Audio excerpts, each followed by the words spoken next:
Hello, my name's Jenny, this is Tina, and we are going to tell you a little bit more about foster care. Yeah, so thank you for coming to the AnglicareSA Out of Home Care webpage. We'll just take you through a few short videos of the kind of process you can expect when you come through as a foster care applicant.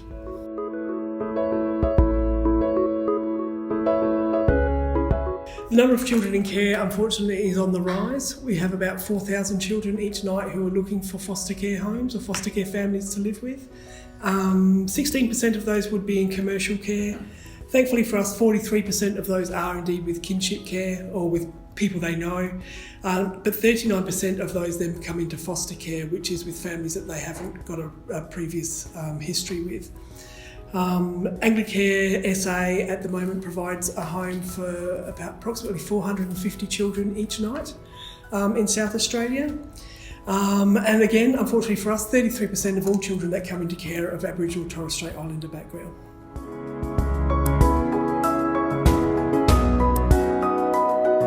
Foster carer's role, what are you going to be doing? So, providing a safe home for children who are unable to live safely with their own family.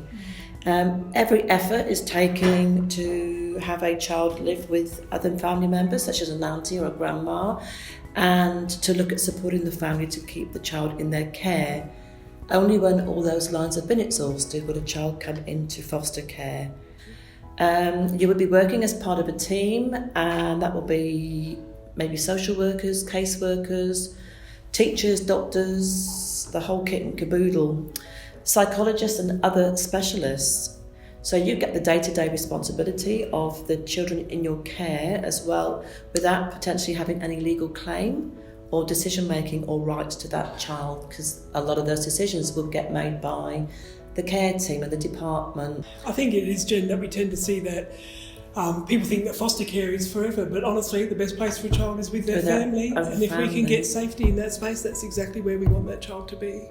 It's a very difficult space to be in, I think, to have the love, the nurture, the day-to-day care of that child, and then for somebody else to be making the decisions about the bigger picture for that child. So it is a very tricky space as a foster carer to sit in that emotionally. So think about that when you're thinking about the role of a foster carer for you, and whether or not that is the style of parenting that you could do.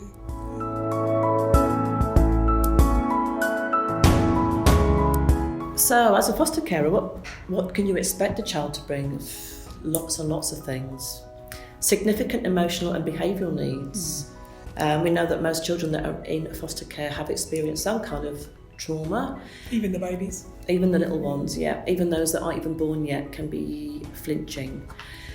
Difficulties in getting a secure attachment with somebody because the person that's been their attachment figure has been the person that's actually caused the trauma. Yeah. Difficulties developing relationships with their peers. That might also impact them when they go to school because they don't know how to behave in those kind of relationships. No idea how to be a friend. No, that's right. What friendship looks like. It's very difficult for them to know those social boundaries. And a history of irregular school attendance. A lot of kids maybe haven't even been to school for lots of reasons, or they might be really lovely in school because that's been their main source of safety. So. Or we find even they might be at school not really listening or paying attention because they're still in flight or fight mode, so can't really concentrate at those times. And that also impacts their brain development. So, they're not being naughty, they're just behaving how they know how. It's a lot to bring. As well as love and joy, Jen. Yeah. And the rewards. Yes. Yeah.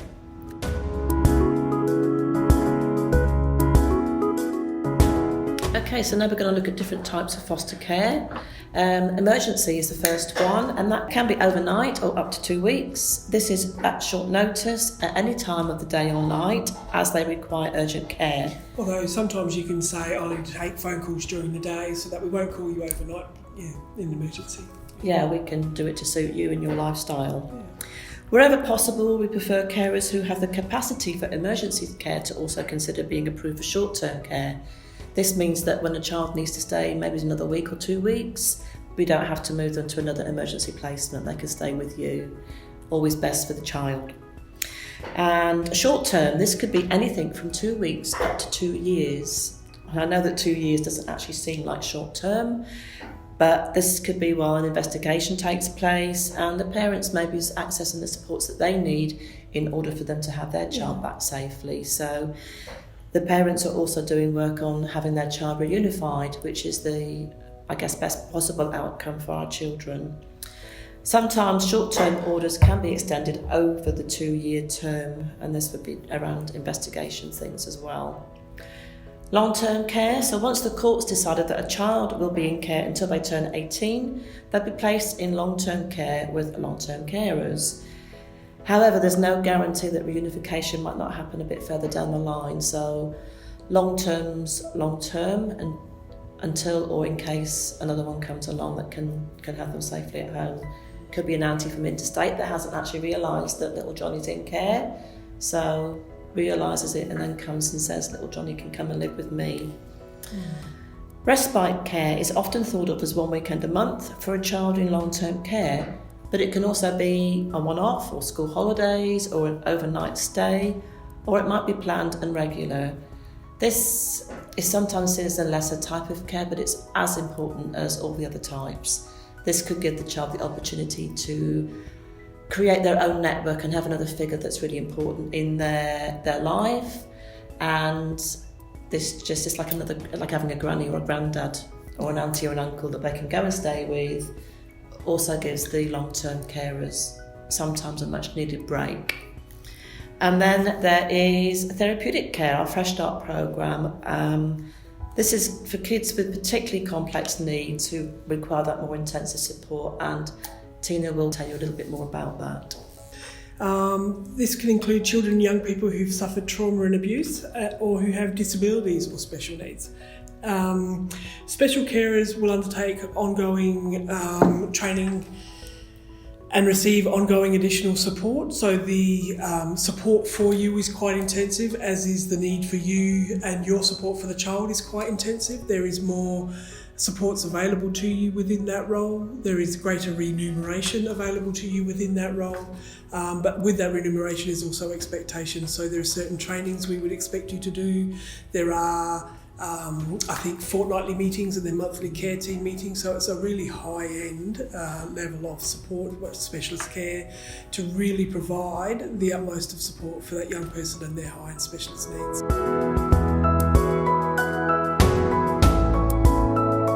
Not just because I'm in the training team, but ongoing training and development. Yes, and there will be some mandatory trainings as well. So and ongoing mandatory trainings. Yes. Not just in the first instance, but in 2 or 3 years, some things have to be renewed. We also offer 24-hour, 7-day assistance. So support worker during business hours, and then the after hours phone team, crisis response, that are there for you 24/7. Support from AnglicareSA as your placement support worker, and the Department for Child Protection, so the support for the child and therefore support for you. Like Jen mentioned earlier, the respite. So part of a long-term placement goal might be that 1 weekend a month, the child who's in your care will go to a respite placement. One, it gives them extra connections of safe people in their life, but it also gives you a chance to take a breath. And the specialist programme, the Fresh Start programme, also includes a children's mentor to do that extra support with you in your home with the child. We've also got events where we get foster carers to come together. One of the greatest supports that you will find is other foster carers.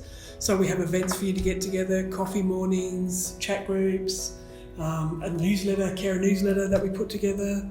So that's a very important part of the support is from people who already do the role and understand what you're going through and the challenges that you will face both with the system and with the trauma of the child.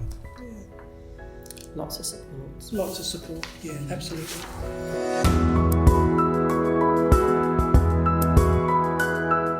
As we know, 33% of kids who come into care are Aboriginal children or Torres Strait Islander children. Absolutely. And we, knowing this, work very hard to make sure that you are supported so that you are aware of your needs and what you can do to support a child who comes into care who's Aboriginal and you might not be.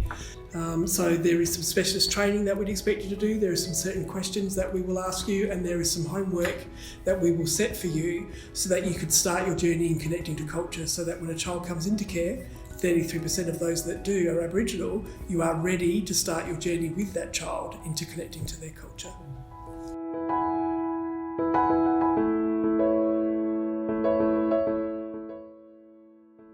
If you've had a look at the information that's come your way and read the information on the website and you're happy to continue your journey into foster caring, I guess what will be expected of you now is that there are some compulsory trainings that we'd like you to do.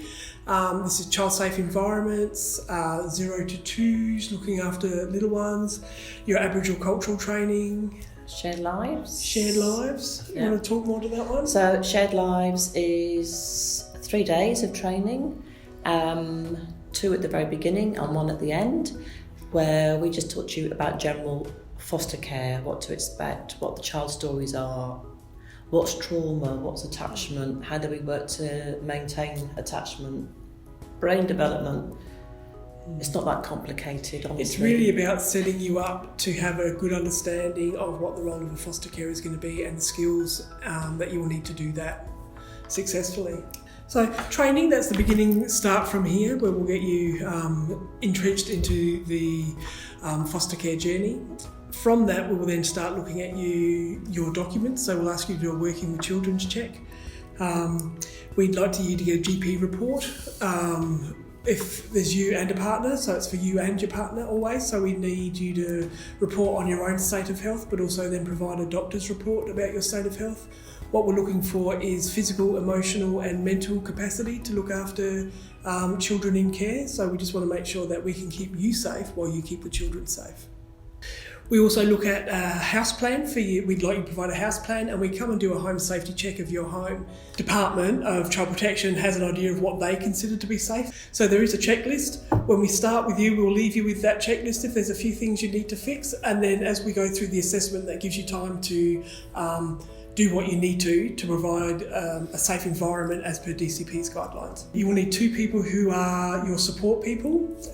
They need to be able to help you in an emergency to look after the children if required. What we will also ask of you is that you provide the names of people who are regular visitors to your home, who are in your close network of friends or family, and they will need to be child protection or CP checked by the department. So you will need to talk to them about the fact that you'll be handing over their name as a regular person in your home, and that their history of child protection will be checked in order for you to become a foster carer. So important to have those supports emotionally, physically.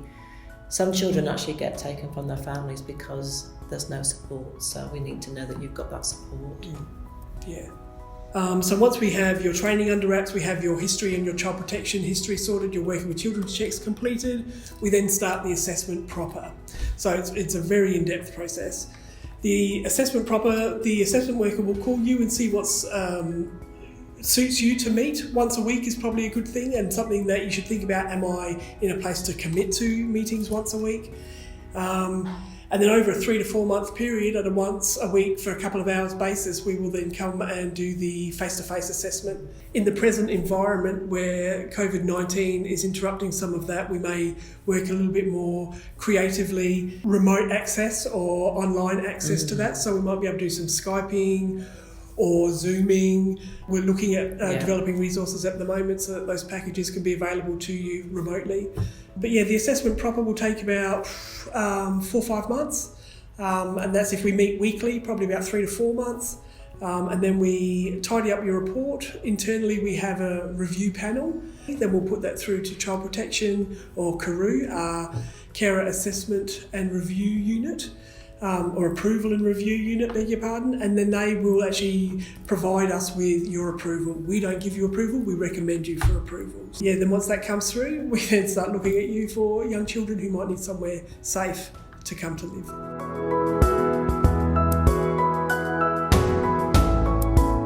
Well, that's about it from us. We've given you a little bit of what it might be like to go through the process of a foster care applicant through to becoming a foster carer with AnglicareSA. I guess from now it's have a talk to your friends and family, have a talk to your partner, and think about, is this a journey you'd like to continue? If so, follow the link on the webpage and send us an email, or phone our recruitment officer and they'll take you through the next steps of your journey.